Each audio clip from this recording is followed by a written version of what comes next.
Silva, quien es la directora de la Fundación SM en Brasil.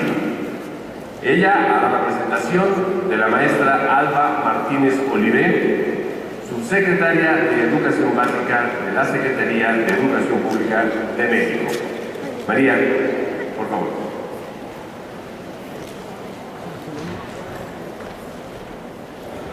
Buenos días. Yo voy a hablar en español porque estoy cada vez más confiante que hablo español, pero no hablo. Es una alegría para nós, brasileiras, que estamos aquí, participar y estar en la Ciudad de México, que tiene muchas semejanzas con Brasil y tenemos muchos desafíos que pienso que juntos podremos enfrentarlos mejor. Entonces es un honor para mí presentar a la maestra Alba Martínez Olivé, que va a hacer la conferencia La Política Educativa Mexicana por una Educación de Calidad. La maestra Alba es subsecretaria de Educación Básica de la SEP a partir de diciembre de 2012. Es maestra en Lengua y Literatura Española por la Escuela Normal Superior de México y maestra en Investigación Educativa por el DIE, Cinestafe y PEN. Ha colaborado en el diseño de materiales educativos para la educación básica en la reforma de 1993 en México. Desde 1995 hasta 2007 dirigió las diversas dependencias responsables de la formación continua de los docentes de educación básica en la Secretaría de Educación Pública en México.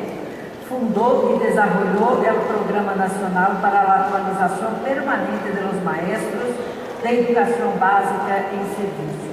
La maestra Alba, por favor.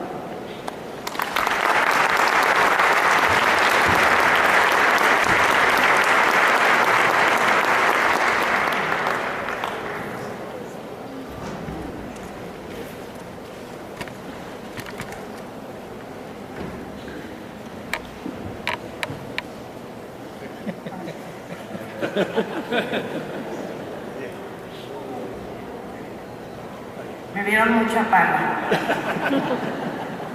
cosa que es cierta, ¿verdad? Pero bueno, muy buenos días, o prácticamente ya muy buenas tardes. Me alegra mucho tener la posibilidad de dirigirme el día de hoy a todos ustedes y contarles de manera breve de qué se trata la reforma educativa en la que estamos inmersos en el país. Yo no sé si yo tengo que mover eso para que salga la presentación o la ponen listo. Muy bien. ¿De qué va a tratar esta charla? La he dividido en dos partes. La primera tiene que ver con el sentido de la reforma que inició a principios del año anterior y la segunda tiene que ver con lo que estamos haciendo ya desde el principio del ciclo escolar 2013-2014 en las escuelas de educación básica. Uno de los temas que se ha discutido públicamente mucho es el relativo al carácter de esta reforma. Hay quienes afirman que se trata exclusivamente de una reforma de orden laboral, que su único fin es el laboral, que va dirigida a constreñir a los maestros de educación básica, que tiene algunas características administrativas, pero que no es en realidad una reforma educativa. Yo vengo aquí a sostener exactamente lo contrario. Vengo a decirles que esta es una reforma de carácter plenamente educativo. Explico por qué afirmo esto. Es la primera vez en la historia de la educación pública mexicana que en el texto constitucional definimos a la educación que brinda el Estado no solamente como laica, gratuita y obligatoria. Hoy es, además, una educación de calidad. Pero no solamente se define que la educación tendrá que ser de calidad. Se hacen, además, algunas consideraciones importantes. Esta educación tendrá que ser inclusiva, tendrá que brindarse en condiciones de equidad. Si ustedes recuerdan la secuencia en la que se fue dando la reforma, recordarán que el primer paso, hace justamente un año, fue la modificación del artículo 3 y del artículo 73 constitucionales, justamente para mandatar lo que yo señalaba, mandatar que nuestra educación tenía que ser de calidad. Toda la secuencia posterior de la reforma va destinada a generar el conjunto de condiciones que permitan que ese mandato constitucional se traduzca en hechos en las escuelas. Me detengo un momento en estas consideraciones sobre el tema de la calidad.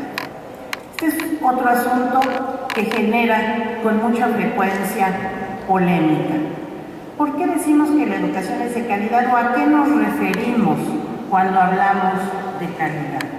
Nos referimos simple y sencillamente a que la educación tiene que ser eficaz, es decir, tiene que cumplir con los propósitos establecidos. Y esos propósitos son finalmente que los alumnos aprendan lo que tienen que aprender en la escuela, que en la escuela los alumnos puedan realmente formarse. Pero decimos que esta educación tiene que ser incluyente, porque las escuelas tienen que dar cabida a los diferentes. Hemos de reconocer que durante muchos años nuestras escuelas fueron lugares de lo homogéneo, fueron lugares donde cabía aquello que se denominaba normal, lo que hoy denominamos lo regular. Bueno, sabemos que la formación integral que requieren nuestros niños y nuestros jóvenes demanda que se eduquen todos juntos, demanda la interacción con aquellos que tienen rasgos distintos a los de una supuesta regularidad. La escuela debe ser un espacio al que lleguen todos, con independencia de sus características personales, sociales, culturales, étnicas, religiosas. La escuela debe dar cabida a todos. Y en la escuela, este es el rasgo de equidad, todos tienen que tener posibilidades de aprender. Ya no son los tiempos donde en la escuela aprendían unos cuantos y los demás, quién sabe. La demanda de la sociedad de hoy, de este mundo cambiante al que refiere este seminario, nos exige que en la escuela todos aprendan, que todos desarrollen al máximo el conjunto de sus posibilidades. Si me pone la presentación, por favor. No, nos vemos muy lejos. ¿Por qué esta reforma de 2013 con estos anhelos no comienza como comenzaron las reformas anteriores, por transformar los planes y los programas de estudio, los materiales didácticos, los enfoques pedagógicos?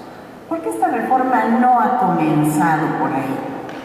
¿Qué es lo que muchos nos censuran?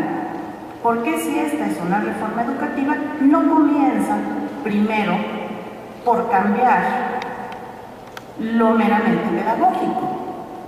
Bueno, lo que tenemos que decir es que tenemos experiencias en nuestro país suficientes para decirnos que ese camino no funciona. Y no funciona por las características propias, históricas, culturales de la escuela mexicana. La escuela mexicana pública se fue conformando durante mucho tiempo en un marco de corporativismo. Si ese marco de corporativismo no se modificaba, no se transformaba, íbamos a repetir lo que nos ocurrió en las reformas previas, en la reforma de los años 70, en la reforma de los años 90, en la que se hizo la reforma integral de la educación básica, que se hizo ya en la primera década del 2000. ¿Qué ocurrió con estas reformas? Podemos tener la valoración de ellas que sea, pero el hecho es que fueron todas reformas centradas en lo pedagógico. ¿Qué nos pasó después de reformas exclusivamente de orden pedagógico? Nos pasó que tenemos extendidísimos, muy malos resultados de aprendizaje. Si hacemos caso de enlace, el 80% de nuestros estudiantes, al culminar el tercero de secundaria, es decir, al terminar su educación básica, se ubican en los niveles insuficiente y elemental, es decir, en el espacio del no aprendizaje. Pero no solo pasaron cosas con los estudiantes, pasaron cosas también con las escuelas. Las escuelas se nos convirtieron en los lugares para todo. Las escuelas tuvieron que responder a toda clase de demandas externas. Me estoy refiriendo, por supuesto, a ese 90% de escuelas mexicanas que son públicas. Debo decir que tal vez la escuela privada tiene otras características, pero estoy hablando aquí de la escuela pública, que atiende a más del 90% de los niños de este país, que por lo tanto lo que ocurre en ella es trascendente para el futuro de la nación. Nuestras escuelas se convirtieron en el lugar donde todo se tramitaba. Ahí se ha hecho de todo. Una supuesta formación para el pago de impuestos, una supuesta formación de orden financiero. Ahí ha sido el lugar para adelgazar a los gordos, para engordar a los flacos, etc. ¿Qué ha pasado con esto? Lo que ha pasado es que la escuela ha dejado de estar centrada en lo único que realmente importa, que es que los alumnos realmente tengan un espacio de aprendizaje. Pero no solamente tuvimos ese efecto, tuvimos otro. Los maestros se desprofesionalizaron. Los maestros entraron en una carrera por la obtención de puntos. Entonces la carrera magisterial caminaba por un rumbo y el discurso de la calidad caminaba por otro. Mientras el discurso de la calidad hablaba de la necesidad del trabajo colaborativo, hablaba de la necesidad de que en la escuela el niño fuera el centro, el discurso tan pesado de la carrera magisterial, y digo tan pesado porque involucraba mejoras salariales a partir de la obtención de puntos, marcaba que estos tenían que ser obtenidos a costa de lo que fuera. Y esos puntos se fueron obteniendo y se fueron obteniendo, y los maestros se centraron no en aprender más para hacer mejor su trabajo profesional en el aula, se centraron en esa carrera interminable de la búsqueda de un salario mejor. Desde luego que en estos años los maestros vivieron, y esto fue parte de su desprofesionalización, en una circunstancia en la cual no era su quehacer en el aula, su compromiso con los niños, su capacidad de desarrollo profesional lo que contaba. Lo que contaba era de quién eran amigos. Lo que contaba era si tenían la posibilidad de heredar o adquirir una plaza, no importando si eran docentes, si no lo eran, si demostraban en los hechos su capacidad. Y eso fue generando en el sistema educativo una gran desolación entre los maestros, una gran desolación que venía de que el de al lado progresaba y se sabía que no estaba en el aula, se sabía que no era un maestro dedicado, y el maestro que sí lo era, que sí estaba concentrado en sus estudiantes, que sí se preocupaba por aprender para enseñar mejor, que sí atendía al niño que llegaba con problemas domésticos, que sí tenía cuidado en diseñar estrategias para que ciertos alumnos en rezago aprendieran, ese no progresaba. Y esto nos fue generando verdaderamente desánimo entre los maestros. En esas condiciones, llegar con una nueva propuesta pedagógica de inicio, sin haber alterado esas condiciones, era absolutamente inadecuado. Si ponen en grande, por favor, la lámina que vamos a ver. Eso fue lo que logramos después de años de reformas pedagógicas. Si queremos verlo de otra manera, podemos verlo con los datos de PISA, mucho más fehacientes. Esto es lo que PISA nos acaba de decir a propósito de nuestra escuela. Y aquí nos lo dice a propósito de nuestra escuela pública y también de la escuela privada. Aquí están incluidos ambos sectores. ¿Qué tenemos? Bueno, tenemos que la inmensa mayoría de nuestros chicos se ubican en los niveles 1 y 0 de desempeño en PISA. Quiero recordarles que PISA mide habilidades para la vida, es decir, mide cómo los estudiantes de 15 años, los estudiantes que han concluido su educación básica, pueden usar lo que aprendieron en esta para resolver problemas de la vida. En esta resolución de problemas de la vida, nuestros muchachos y muchachas de 15 años no pasan en su inmensa mayoría de los niveles 1 y 0.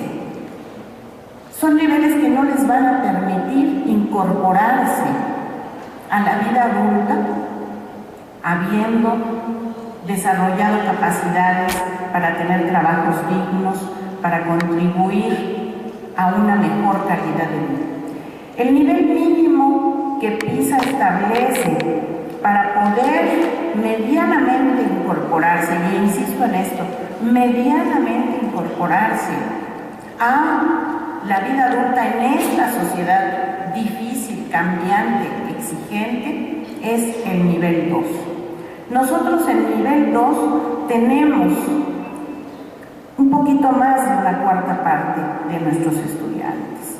Si sumamos los jóvenes que están en el nivel 2 más los que están en el 1 y en el 0, nos damos cuenta de que la inmensa mayoría de nuestros jóvenes no ha adquirido en la escuela las capacidades para enfrentarse exitosamente a la vida.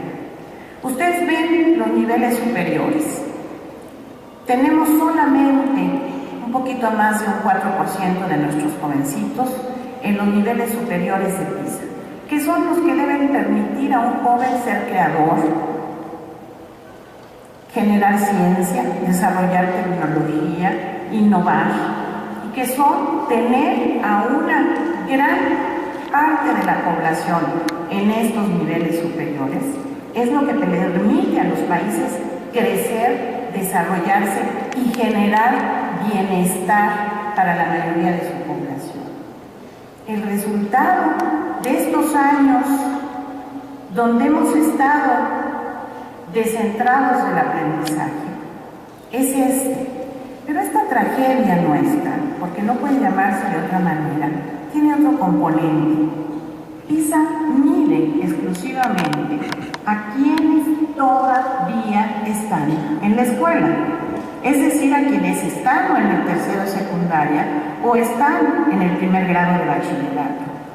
Y en nuestro país, a los 15 años, ya el 30% no está en las escuelas. Y esto nos habla de un reto enorme que tenemos que superar. Un reto gigantesco que tenemos como país y ante el cual tenemos que actuar. Dice el INE cuando presenta los resultados de PISA lo siguiente. Yo puse esa cosita ahí, ya la quitaron. La sociedad actual se basa en conocimientos caracterizados por ser poco estables, complejos y profusos. Por ello, es conveniente e imprescindible que los futuros ciudadanos dispongan de habilidades en áreas clave como lectura, matemáticas y ciencias, así como de la capacidad de aprender a aprender que subyace a estas áreas. Todo ello en conjunto favorecerá el aprendizaje a lo largo de la vida. Y esto explica con toda claridad por qué necesitamos una reforma. ¿Cómo comienza esta reforma? Esta reforma comienza recuperando la Rectoría del Estado en la Educación. Esa rectoría que se perdió en largos años de corporativismo y ante la cual las reformas pedagógicas quedaban debilitadas. Su fuerza se diluía ante el poder de esta estructura antiprofesional y desligada del foco central de la misión de la escuela, que es el logro de aprendizajes en los alumnos. Pasamos a una circunstancia ahora donde los viejos usos y costumbres que regían la vida de los maestros y de las escuelas se convierten por vez primera en la historia de nuestro país en normas y reglas claras. Dice Javier Velasco, el escritor mexicano, que los usos y las costumbres son inapelables. No hay tribunal al cual acudir a defenderse ante los usos y las costumbres. Por eso este sistema necesitaba normas y reglas explícitas. Hoy las tenemos, no solo en la Constitución, sino en sus leyes secundarias. Tenemos una ley de evaluación y hoy tenemos una ley fundamental del servicio profesional docente. ¿Para qué? Para que nuestros maestros vuelvan a encontrarse con el sentido profundo de su quehacer. Esta reforma recupera por primera vez la política de personal para la Secretaría de Educación Pública. Y esto da la posibilidad de generar un camino claro, transparente de desarrollo profesional. Hoy, esta reforma genera marcos de confianza para la relación entre las escuelas y sus maestros. Cuando el artículo 3 constitucional habla de desarrollar la autonomía de las escuelas, habla con claridad de devolver la confianza hacia los actores educativos. ¿Qué buscamos? ¿Qué se busca con esta reforma? Egresados de la educación básica capaces de desempeñarse como ciudadanos. Hoy, como hemos visto, no los tenemos. Necesitamos que ese esfuerzo que hacen ustedes cotidianamente, que hacen miles de otros maestros todos los días, fructifique en alumnos que podrán ser los ciudadanos que lleven a este país a otro lugar, a un lugar de bienestar. Y necesitamos escuelas que no estén distraídas satisfaciendo necesidades de terceros. Necesitamos escuelas concentradas en lo que es su misión central. Y eso requiere, por supuesto, de estas leyes que configuran una reforma de orden estructural. Una vez que tenemos el marco jurídico Una vez que la reforma estructural esté en marcha, es que podemos pensar ahora sí, y como la propia ley indica, en una transformación del modelo educativo. Evidentemente nuestro modelo educativo no ha sido el más adecuado. Entonces tenemos hoy que pensar en esas grandes transformaciones requeridas. Desde luego que necesitamos cambiar nuestros planes y nuestros programas de estudio. Tenemos a deshora y a destiempo planes de carácter enciclopédico, planes donde aparentemente hay que aprender de todo, solo que esos conocimientos que están ahí son conocimientos mutables, que hoy tienen validez y mañana no. Estamos desperdiciando el esfuerzo de miles de maestros y también de los alumnos en intentar llenarles, como alguien decía, la cabeza, cuando no se trata de llenar cabezas, se trata de formarlas. Necesitamos entonces un tipo de currículum totalmente distinto, centrado en los fines de esta educación. Ahí debe estar solo lo que todo ciudadano debe saber hacer y valorar. Y debe ser un currículum no terminado, sino un currículum sobre el cual se pueda hacer una contextualización, un currículum sobre el cual pueda haber acciones que lo vuelvan pertinente en las entidades federativas, en sus regiones, pero también en las diversas escuelas. Hay escuelas que tienen la posibilidad de elevar muchísimo la capacidad de sus alumnos por distintas condiciones. Deben tener la posibilidad de hacerlo. Y necesitamos finalmente que la formación docente se centre en el quehacer profesional. Y esto quiere decir que esté centrada en la escuela, que no es más que estar centrada en el aprendizaje de los alumnos. Esta reforma del modelo educativo es una reforma tan trascendente para nuestro país que se ha decidido hacerla con la colaboración de todos aquellos que sientan que tienen algo que decir al respecto. Como yo sé que ustedes son parte de quienes tienen cosas que decir sobre este modelo, les invito a participar en la consulta pública. Ahí está la página a la que ustedes pueden dirigirse para saber más sobre ella y donde ustedes podrán colocar sus aportaciones con la certeza de que éstas serán consideradas. ¿De qué herramientas se vale la reforma educativa para poder avanzar? En primer lugar, se vale de la Constitución del Servicio Profesional Docente, que es una ley para el desarrollo profesional de los maestros, que busca tener maestros, directores, supervisores, asesores, centrados en el quehacer de la enseñanza.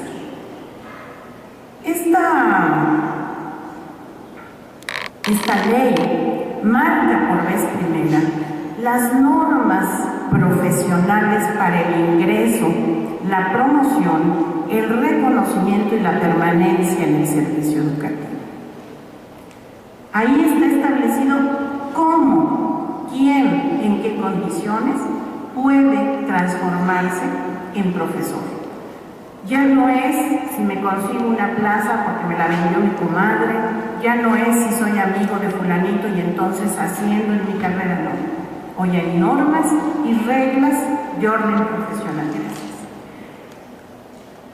Esto hace una diferencia absoluta con el pasado. Es una garantía de que podremos tener a los mejores maestros en las aulas. Y es una garantía para los maestros de que solo su empeño los hará progresar. Sobre estas normas, por supuesto que hay una evaluación del desempeño. Tenemos que saber, y esto lo hará el INE de acuerdo con sus facultades, el Instituto Nacional de Evaluación Educativa, se hará esta evaluación para certificar que ese desempeño de los maestros es un desempeño acorde con las necesidades educativas. Tendremos también esta promoción y este ascenso que sean relativos a cuánto el maestro modifica su quehacer en el aula. Y tendremos también, y esto está en fase de construcción, un servicio de asistencia técnica a la escuela y un servicio de